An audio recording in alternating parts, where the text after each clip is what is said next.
టేస్టీగా హెల్తీగా ఏదైనా స్వీట్ రెసిపీ చేసుకోవాలి అనుకుంటే ఇలా చిలకడ దుంపలతోటి బెల్లం వేసుకొని ఏమాత్రం షుగర్ వేసుకోకుండా హెల్తీగా ఇలా హల్వా ప్రిపేర్ చేసుకోవచ్చు అండి. చాలా టేస్టీగా ఉంటుంది, పిల్లలు కూడా చాలా ఇష్టంగా తింటారు. సో స్కూల్ నుండి రాగానే ఇలా చిలకడ దుంపలతోటి టేస్టీగా స్వీట్ చేసి పెట్టండి, ఖచ్చితంగా తింటారు. అంత బాగా వస్తుంది. మీకు కూడా చాలా ఈజీగా చేసుకోవచ్చు, పెద్ద ప్రాసెస్ కూడా ఉండదండి. సో మీరు కూడా ఖచ్చితంగా ట్రై చేయండి, టేస్ట్ చేయండి. ఫస్ట్ 1/2 కిలో చిలకడ దుంపలు తీసుకోండి. ఇలాగ బాగా ఒక 2 టైమ్స్ వాష్ చేసుకొని ఇలా సైడ్స్ కట్ చేసుకోండి. ఇలా ఇడ్లీ కుక్కర్లో వాటర్ వేసుకొని కొన్ని స్టీమ్ చేసుకోవాలి. అందులో ఇలా ఇడ్లీ స్టాండ్ పెట్టుకొని మనం ముందుగా వాష్ చేసి పెట్టుకున్న చిలకడ దుంపల్ని పెట్టుకొని ఒక 20 మినిట్స్ స్టీమ్ చేసుకోండి. డైరెక్ట్గా వాటర్లో కూడా కుక్ చేసుకోవచ్చు, బట్ ఇందులో ఉన్న విటమిన్స్ అన్నీ పోతాయి కాబట్టి మనం ఇలా స్టీమ్ చేసుకుంటే మంచిది. ఇదిగోండి 15 మినిట్స్ అయిపోయింది, కుక్ అయిపోయాయి. ఒకసారి ఇలా చాక్తో కానీ స్పూన్తో కానీ నొక్కి చూసుకోండి. చూసారా, ఇలా కుక్ అయితే సరిపోతుంది. ఇవన్నీ ఒక ప్లేట్లోకి తీసుకోండి.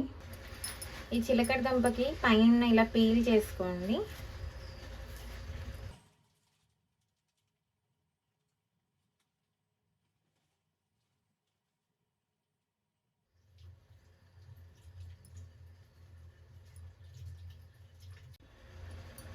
ఇలా తీసుకున్న చిలకడ దుంపల్ని ఇలా చెయ్యితో స్మాష్ చేసేసుకోండి.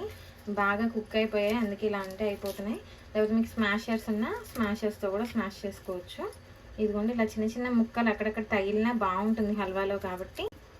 ఇలా మొత్తం స్వీట్ పొటాటో స్మాష్ చేసుకుని పక్కకు పెట్టుకో. స్టవ్ ఆన్ చేసుకొని ఒక ప్యాన్ పెట్టుకోండి. అందులో ఒక 1 టీ స్పూన్ నెయ్యి వేసుకోండి.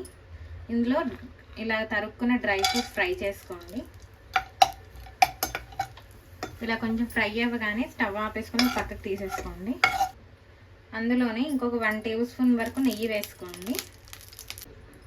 ఒక 2 స్పూన్లు గోధుమ రవ్వ వేసుకోండి. ఈ గోధుమ రవ్వ వేసుకొని హల్వా చేసుకోవడం వల్ల మనకి నోటికి అంటుకున్నట్టుగా ఉండదు, ఎందుకంటే అది దుంపలా ఉంటుంది కాబట్టి నోటికి అతుక్కుపోయి ముద్దలు ముద్దలుగా తగులుతుంది. అందుకు ఒక 2 స్పూన్లు అయినా ఇలా గోధుమ రవ్వ వేసుకుంటే మనకి పలుకులు పలుకుల్లాగా వస్తుంది హల్వా. ఇది ఒక 1 మినిట్ ఫ్రై చేసుకోండి. ఒక 1 మినిట్ ఫ్రై అయిన తర్వాత మనం ముందుగా గ్రేట్ చేసి పెట్టుకున్న ఈ చిలకడ దుంపను వేసేసుకోండి. ఇది కూడా ఒక 5 మినిట్స్ ఇలాగే ఫ్లోలో పెట్టుకొని కలుపుకుంటూ ఫ్రై చేసుకోండి.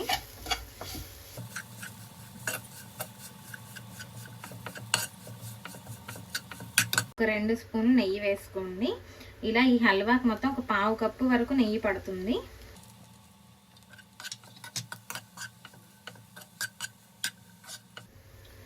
ఇలా ఒక 5 మినిట్స్ బాగా ఫ్రై అయిపోయింది.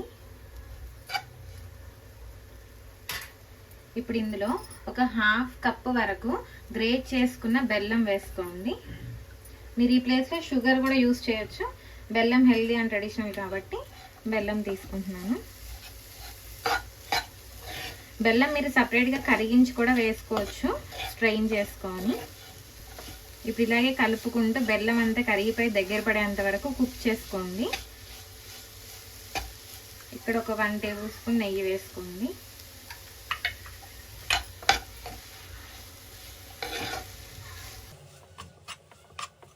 ఇందులో ఒక 2 ఇలాచీ కూడా వేసుకోండి, లేకపోతే మీకు 1/2 టేబుల్ స్పూన్ ఇలాచీ పొడి అయినా వేసుకోండి. ఇదిగోండి రెడీ అయిపోయింది. చూసారా, బెల్లం మొత్తం కరిగిపోయి దగ్గర పడిపోయింది. మీకు పూర్ణం బూరలో ఉన్న స్టఫింగ్ స్మెల్ వస్తుంది. లాస్ట్లో ఒక 1 స్పూన్ గీ వేసేసుకోండి. ఇలా ఒక 1/2 కప్పు గీ వరకు పడుతుంది. ఇంకా స్టవ్ ఆపేసుకొని అంతా ఒక్కసారి కలుపుకోండి. మనం ముందుగా ఫ్రై చేసుకున్న డ్రై ఫ్రూట్స్ కూడా వేసేసుకోండి. చాలా టేస్టీగా ఉంటుందండి, చాలా ఈజీగా చేసేసుకోవచ్చు. మనం ఇలా శివరాత్రి టైంలో చిలకడ దుంపలు దొరుకుతాయి కాబట్టి ఇంట్లో ఇలాగా స్వీట్ చేసి పెట్టండి, చాలా ఇష్టంగా తింటారు. టేస్టీ అండ్ హెల్దీ చిలకడ దుంప హల్వా రెడీ అయిపోయిందండి. చాలా టేస్టీగా ఉంటుంది.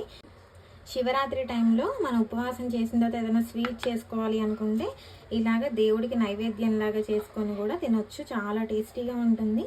సో మీరు ఖచ్చితంగా ట్రై చేయండి, టేస్ట్ చేయండి.